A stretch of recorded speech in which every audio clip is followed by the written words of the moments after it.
To my brother Silas, if I never said it loud enough, I say it now. Your stories about the wild taught me how to listen. There are things out here that don't make noise, but scream with every movement. And if your eyes and soul aren't wide open, you won't hear them coming. I live because I learned to trust more than my own strength. I trusted my horse, my gut, and something older than both. A kind of knowing that doesn't speak, but acts when you need it most. The morning of the attack started quiet. The kind of quiet that only deserts know. There was no breeze, only the dry rasp of wind hanging just above the earth, like a breath held too long. The sun had just started its climb, and the light over the black mesa was golden and sharp. Bandit, my gelding, waited near the stable with his head low and tail twitching slow, like something was bothering him. I rubbed his neck and muttered something soft, but he kept shifting his weight, uneasy.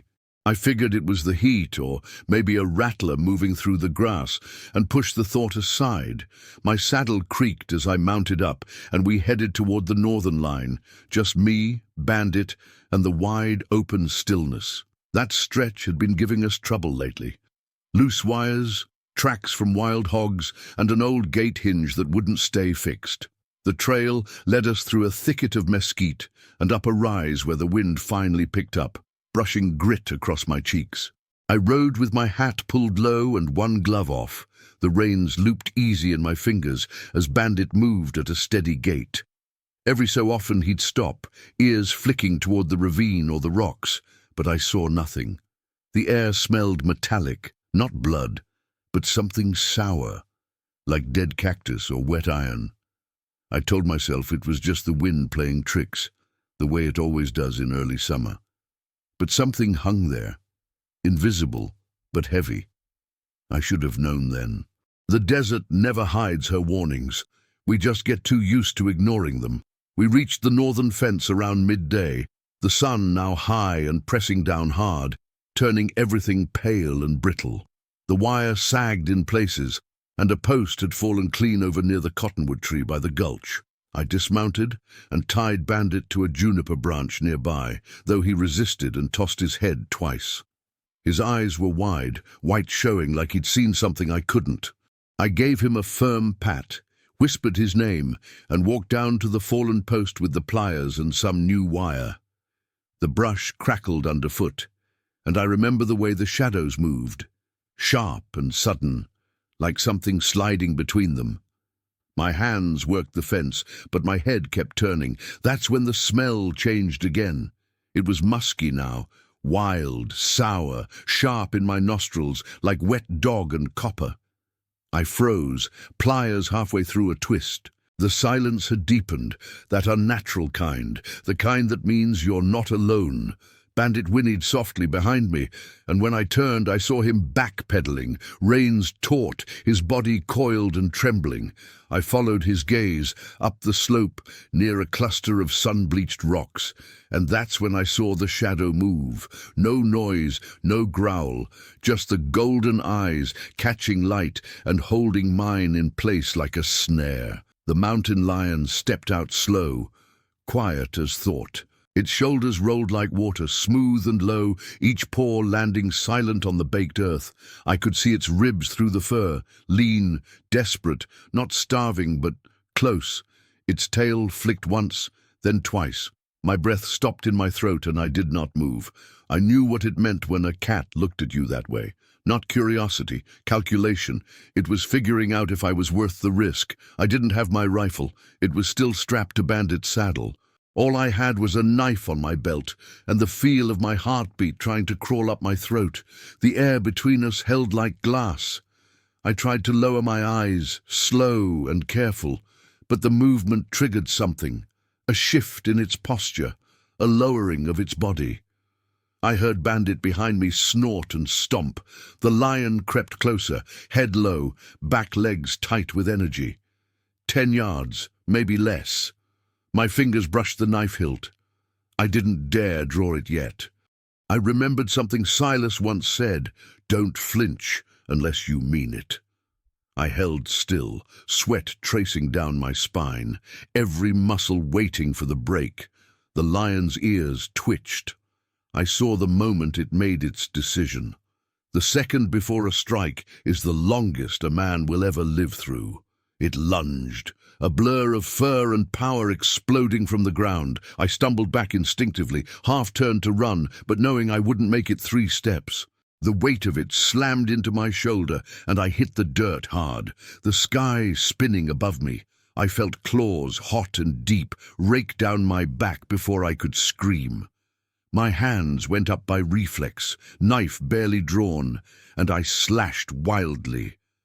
I think I caught it, because it roared, not loud, more like a growl forced through clenched jaws. I smelled blood, maybe mine. I rolled, dirt in my mouth, the sun blinding. The cat was already circling, crouching for the second strike. I didn't see Bandit anymore. I thought he'd bolted. Then I heard it, hooves not running away, charging, thunder on the ground behind me. I couldn't believe it. Bandit came back. Bandit came in from the left, full speed, legs pounding like a storm across the hardpan. The mountain lion had just crouched again, its eyes fixed on me, but the sound of hooves made it hesitate, just long enough. I saw Bandit's shoulder crash into the cat's side like a battering ram, sending up a plume of dust. The lion yowled, more surprised than hurt, and rolled with the hit, claws flailing.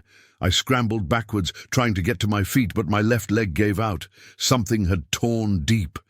I fell onto my back, blinking through sweat and blood, and saw Bandit circle between me and the cat, stomping and snorting, ears back. He wasn't running. He was guarding me. The lion shook off the blow and turned toward him, tail lashing, ears flat now with rage. Bandit reared suddenly, hooves slicing the air, and came down hard just inches from the cat. Dust exploded around them. I couldn't believe what I was seeing. My horse wasn't just defending himself. He was trying to protect me. The lion lunged again, faster now, jaws wide, and caught Bandit on the flank. Bandit shrieked, twisted, and kicked. The sound of hoof against bone echoed like a hammer on rock. The cat tumbled sideways, limping now, but not done. I gritted my teeth and pulled myself toward the saddle, dragging my ruined leg behind me. Every second felt like fire. My hands fumbled with the rifle's strap, slick with blood, trembling with panic. Bandit circled again, placing himself between us, bleeding from his haunch, but still solid, still standing. The lion stalked sideways, head low, eyes shifting between us. It didn't want to give up the fight. Hunger makes things reckless. I finally got the rifle loose, swung it up with both hands and cocked the lever. The sound made the lion freeze. Bandit stilled too, his sides heaving, one front hoof raised like a statue waiting to strike. I didn't shoot yet. Not until the lion moved again, just one paw forward, slow, testing. That was enough. I fired. The crack of the shot was deafening in the canyon air, and the bullet caught the cat in the shoulder. It didn't fall. It screamed, a sound like metal tearing, and spun off into the rocks, crashing through the brush. I tried to chamber another round, but the pain in my chest surged, and the world tilted. Bandit stood over me now, head down, muzzle touching my forehead like he was checking I was still alive.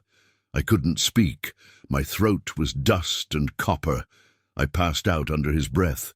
When I came to, the sun had shifted. Everything was dimmer, edges soft. Bandit was still there, nudging me gently. Blood streaked his leg and mine. My rifle lay across my lap, one round left. I could hear nothing now, no birds, no wind. Just my own pulse and the faint sound of something moving in the distance. The lion hadn't died. I knew it, I could feel it, wounded, hiding, watching. I reached for Bandit's reins and pulled myself upright with a groan that didn't sound human. My vision blurred. I whispered to him, "Home." He stood still for a moment, then stepped forward. I held on. Climbing onto the saddle was hell. My leg was useless, and my ribs felt like they were held together by threads. I used every part of Bandit's body like a ladder, reins, stirrup, neck, mane, until I collapsed across the saddle like a sack of flour. I didn't care how I looked. I was alive, and I had a horse that didn't leave. That was all that mattered. I clicked my tongue and tapped his side weakly. He started walking, slow, Careful. I kept looking behind us, waiting for movement. I never saw the cat again, but I never stopped expecting it. We rode like that for hours. The desert changed color, growing pink and gold with the setting sun. Every jolt sent lightning up my spine. My hands were numb, and at one point I think I blacked out again. But Bandit kept moving. I think he knew the way better than I did. The land blurred, the fences appeared, and then the barn roof. I don't remember falling. Just voices, shouting, hands lifting me off. The sound of someone crying, maybe me. Someone led Bandit away. I tried to call after him but couldn't speak. Later, in the hospital, they told me the bite had missed the artery by half an inch. My leg would take months to heal. The scratches down my back needed 32 stitches. I didn't care. All I asked about was Bandit.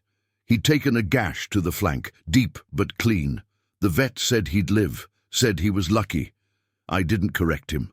Luck had nothing to do with it. That horse didn't just run. He came back, he stood his ground.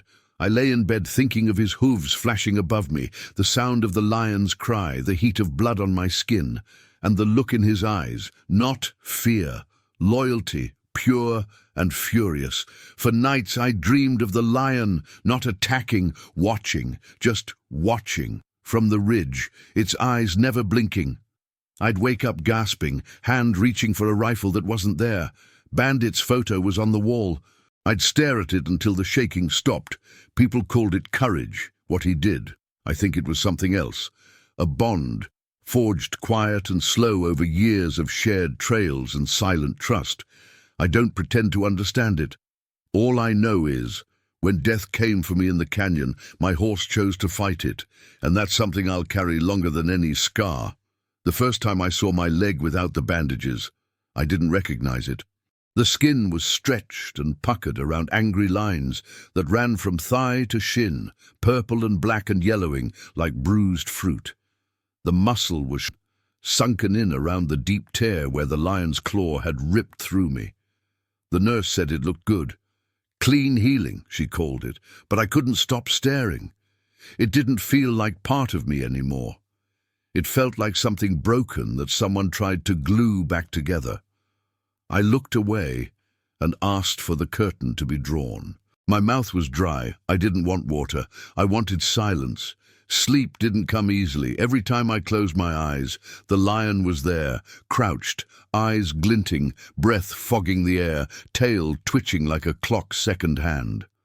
Sometimes it lunged again. Sometimes it just stared. Worse were the dreams where I was alone, no bandit, no rifle, just me, crawling backward through the desert dust, bleeding and screaming into nothing. I'd wake with my chest heaving, soaked in sweat, hands clenching the hospital sheets like reins. The staff said it was trauma. I knew it was something deeper, like the animal had left something inside me, a trace of its hunger, its cold focus, a piece of the wild that wouldn't leave. Back home, everything looked smaller, the barn, the fields, even the sky. It all seemed to press down harder now. I used crutches at first, then a cane, limping across ground I used to run on without thinking. Bandit was there when I came back. He stood still when I walked toward him, eyes following every step. I remember placing my palm against his forehead, and for a moment the noise inside me went quiet. I whispered his name. He blinked slow. It was the only part of the day that didn't ache. I stopped going to the hospital for therapy. I told them I had my own, but the land had changed for me. Every noise snapped my head around. Every hawk shadow across the dust made my breath catch. I started noticing tracks more, things I used to ride past without a second glance, prints near the gulch, scat that hadn't been there the day before, a smell on the wind that didn't belong. I kept telling myself it was my imagination, trauma playing games. But deep down I knew the lion wasn't gone, it had survived, and it was close. I told no one. What would I say? That I could feel it watching me. One morning I found a set of prints just 50 yards from the north fence. Fresh, crisp, deep in the mud after a rare night of rain. Too large for a bobcat. Too clean to be a dog. My stomach twisted as I crouched over them. There were only a few heading toward the ridgeline, but they were deliberate, like it had come to look, to remember, or maybe to make sure I hadn't forgotten. I didn't tell Silas. He'd only worry. I stood there for a long time, one hand on Bandit's saddle horn, scanning the trees until the light changed. Bandit felt it too. He'd stop sometimes on the trail, ears forward, nostrils flaring. Once he refused to go past the gulch, backing up and shaking his head like I was asking him to walk into a fire. I dismounted and led him home. I didn't press him again. I started riding shorter loops, sticking closer to the homestead. I cleaned my rifle every other day. I kept the knife on my belt, even when I wasn't riding. The scars on my leg burned sometimes at night, like a storm was coming. I stopped chalking it up to nerves. I started listening. I thought a lot about the mountain lion, about why it let me live. It could have finished me after the first strike. It could have ignored Bandit and taken me down for good. But it didn't. It hesitated. Even after being shot, it didn't charge again. It fled. I wondered if it saw something in me, weakness, strength, fear, respect, or maybe it just didn't want to die. Maybe we both walked away because neither of us could afford to lose. That idea haunted me more than the attack itself, that somewhere in its mind it made a choice. And so did I. I started sketching again, something I hadn't done since I was a boy. Not landscapes, not horses, just eyes, over and over, big, gold, alert, the same eyes I saw before it leapt. The same ones that watched me when I bled into the sand. I filled pages without thinking. Silas found one once and asked me who it was. I told him I wasn't sure. He looked at it a long time and nodded without a word. I think he understood. Out here there's a kind of knowing that can't be spoken. It lives in your bones, in the things that don't get said. One night, about a month after I came home, I left the porch light off and sat in the dark with Bandit grazing quietly nearby. The moon was thin, the wind was soft. I didn't bring a gun, just sat there listening. After a while I heard a sound in the distance, not close, not threatening, just movement, a body sliding over dry stone. My heart thumped once, then steadied. I didn't run, I didn't rise. I stayed there, breathing it in. I think it was there, and I think it knew I was too, but it didn't come closer. Maybe that was enough for both of us. Life didn't go back to how it was before. Some things just don't. The attack didn't break me, but it peeled back parts I didn't know were exposed. I started waking earlier, before the sun, before the birds, not because I couldn't sleep, but because the silence felt different now, like it needed to be heard. I'd sit with a cup of coffee and just breathe, eyes on the hills, waiting for nothing. That's when I felt closest to myself, not in the bustle, not in the chores, but in the stillness, the kind that comes after you've met death and looked away. Bandit stayed by my side through it all. His limp took longer to heal than mine, but it never seemed to slow him. He carried himself like something bigger than a horse. He knew he'd crossed a line that few ever do. People came by the ranch to see him, to hear the story. I hated the way they told it. A miracle horse, a wild act of heroism. They missed the truth. Bandit didn't save me out of magic. He saved me because he chose to, because something in him answered something in me. I stopped correcting them, let them have their version. I had mine. One evening I took Bandit out to the base of Black Mesa again, the first time since the attack. He hesitated when we reached the edge of the gulch, ears up, body tight. I dismounted and stood beside him. We didn't go farther, just stood there, two shadows against the dying light. I placed my hand on his neck, and he leaned into it, warm and steady. I looked up at the rocks, the same place I first saw those golden eyes. I didn't expect to see them again, but I wanted to offer something. Not peace, not forgiveness, just presence, just the knowledge that I had returned. Months passed, seasons changed. I kept riding, kept working the land, but something inside me shifted.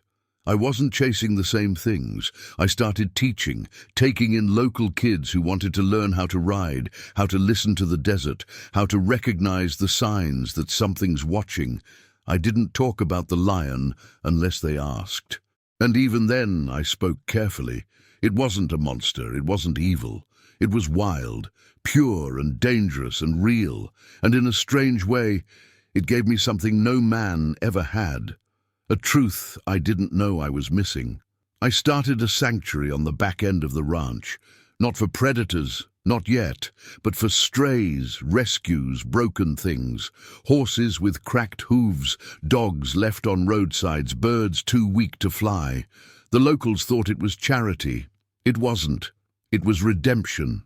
A way to honor what I couldn't explain, a place for second chances. Sometimes I'd find bandits standing by the fence, watching the tree line, ears forward. I always wondered if he was waiting or remembering. Maybe both. I never tried to guess. Some things aren't meant to be named. One night in late autumn, I dreamed of the mountain lion again. But it was different this time. It didn't lunge. It didn't growl. It just sat there, on a rock high above me, watching as I led a group of kids through the canyon. It blinked once, turned and disappeared into the dark. I woke up calm, no sweat, no fear, just a stillness in my chest.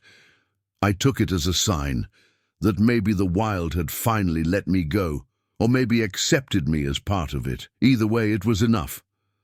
I stood on the porch and watched the wind move through the sage. Silas came by a few weeks later. He saw the scar when I changed bandages and asked if I still thought about it. I nodded. Every day. He didn't push for more. He just sat beside me and handed me a tin cup of black coffee. That was how we spoke. Through silence, shared mornings, and the weight of things we didn't need to explain. He looked out over the hills and said, "You're different." I said, "I know." And I meant it. Not worse, not broken, just deeper. Like the land had carved something out of me. And in the space it left, I found something solid. I visited the spot once more that winter, alone. Snow dusted the ridges, and the wind bit deep through my coat. I stood at the same cottonwood where it all began, where blood once stained the dust. The tracks were long gone, but the memory stayed sharp. I crouched, placed my hand on the earth and closed my eyes. I whispered a thank you, not just for survival, but for the lesson, for the reminder that this world is older than us, wilder than us, and still has the power to humble even the most stubborn souls. I stood slowly, knees aching, and walked back toward Bandit. I don't know if I'll ever see that lion again. Maybe it's dead. Maybe it moved on. Or maybe it still walks the ridges, a shadow just out of reach. But if I do see it, if those eyes meet mine again, I won't raise a rifle. I won't run. I'll just look back, steady, and let it pass. Because we both lived through something rare, something raw and true, and we both made a choice. That day, the desert didn't just leave a scar on my leg. It carved a truth into my soul.